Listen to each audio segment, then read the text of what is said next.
Hello, everybody. Hello. Welcome to Boomers to Gen Z. I am Karen, And I'm May. and we would like to talk about something that I have always been a bit curious about, especially with the new generation. Mhm. So, I've been brought up that Okay. when you grow up, you get married, you have children, Mhm. that kind of transition. Okay. I'm just curious, what's the new generation thinking about when it comes to marriage? I think that we're very scared of it. Okay. Marriage seems like a really big commitment, and the way that things shift all the time, especially now. I think back then, if I think about my parents, like my parents' time as well, a lot of relationships lasted longer back then. Mm-hmm. Whereas now it's very much like, oh, if a light bulb bursts, then you buy a new house. You don't fix the light bulb. Oh, okay. Kind of like mentality. All right. So I think that makes our generation a little bit more scared to get into that whole commitment of marriage. So we tend to date for a longer period of time. So, is it like, um, what do you think about marriage itself? Do you think it's a necessity? Not really. Not really. So I think that like personally, like my view on marriage is that like it's not really a necessity because we know so much about like married couples who still cheat and yada yada yada. So for us, we feel like the commitment needs to really just be perhaps between just two people and like how do they get through all of those hardships and like still stay in love. Okay. Whereas marriage is just a bit of paper, Okay. and that bit of paper might be useful later on when you. I think for things like a joint bank accounts, you need that piece of paper, right? Yeah. Legal, For all that legal stuff. Yeah. it becomes a necessity. Okay. But yeah, I mean, like I would personally rather be in a long term relationship for like 40, 50 years with someone who I know loves me, and we don't need to have this whole big wedding and marriage in order to justify that. Especially since my parents were divorced, Right. so like you see that happen, and like it kind of takes away the spark from the marriage part of it. And like I've seen other families where like the parents are so in love, and some of them are not married. And that's more important to me. Okay. I mean, What about you? Like, what's your I perception on marriage when you were younger, and how do you look at it now? well, when I was younger, we were very much ingrained onto us that the path is actually for us is you finish a certain age, you get married, you have children, you'll be a little good wife, and that's the path, right? But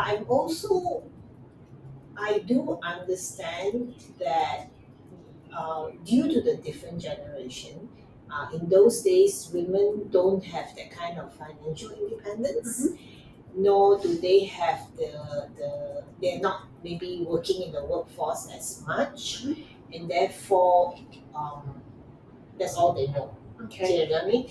But right now, women are more empowered. We are actually working. We are more educated, and basically we don't suffer fools. We don't need to have that marriage to say, oh, I'm in a good place. You don't need that for stability. Correct. But I do think that um, the marriage is more important than the wedding. Okay. Yes. Okay, so I think the wedding is, especially in our Asian culture with Indian marriages, when you hear about people with 7-day wedding ceremonies. So many events, so many outfits. Yes, yes. To me, I kind of think that that's a bit ridiculous, because I rather focus on the well-being of the couple, the marriage itself, the relationship itself. Do you think that's what is your view? So that's similar. So like I think that like again, if you think about the wedding, it's about pleasing other people. So I feel like me and my circle of friends at least, we don't need that whole big wedding. Okay. We'd rather take all that money and go travel for like 6 months or something with our respective partner. Okay. But then again, it's like the peer pressures of things. And Yeah, it is peer was pressure. arranged marriage? It was a big thing. Well, yeah, arranged marriage is a big thing.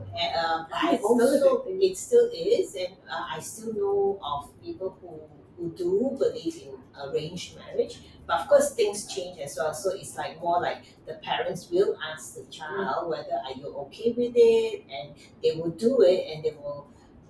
It has to be mutually agreeable by everybody before they you know. So not like the it's not horror like stories last yeah, time. it's not like force you and then you see this person for the first time on your wedding night kind of thing. I don't think that happens so frequently anymore. But I'm just curious because I do notice a lot more younger people that I'm aware of have opted to live together and have a almost, I mean, they are with family, with children, I mean like a married couple family, but they have not they chose not to be registered. And I'm just curious as to um, why. That's why from a young person's I don't perspective. like. I mean, like, yeah, I have friends like that too. They've been together for so long. They have a kid. They have another kid on the way. Actually, I'm thinking of one couple. They've been together almost 9 years now. Right. But they just don't see marriage as like a necessity. Mm-hmm. But then again, they're also not living in Malaysia, so they're living in another country. So maybe they. I do not know. I need to be more educated on this. But like, perhaps it's not hard for them to sort of like start merging their lives together in other countries. Whereas I think in Malaysia, if you want to do that and like legally have all of those documents in place, you need to be married. I know that when I had my kid, I was gonna get a different colored birth cert if I was not married. Oh. It's to that point, you know, like so it's like you're very shunned off. But I think that also plays a role in it. So I have like Malaysian friends who are not in the country, and yeah, they don't want to get married. They just want to be able to live with their partner and be with their partner because other communities allow that to be that way. Right, but it is also the legalities of it that we've talked about. So, like, you don't want the difficulty of the child, whether what's the family name going to be, for instance, right? Or when something does happen to one or the other partner, how does who gets the right to take care of the children, and how that the properties or assets they may have. So those are the complications.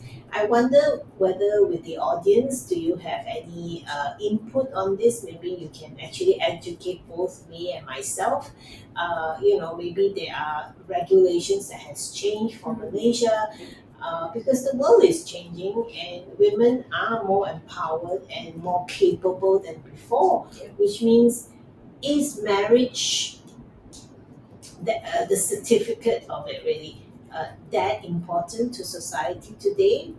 Hopefully you can leave us some remarks and comments down, and we'll talk soon. Yeah. Thank you. Bye bye.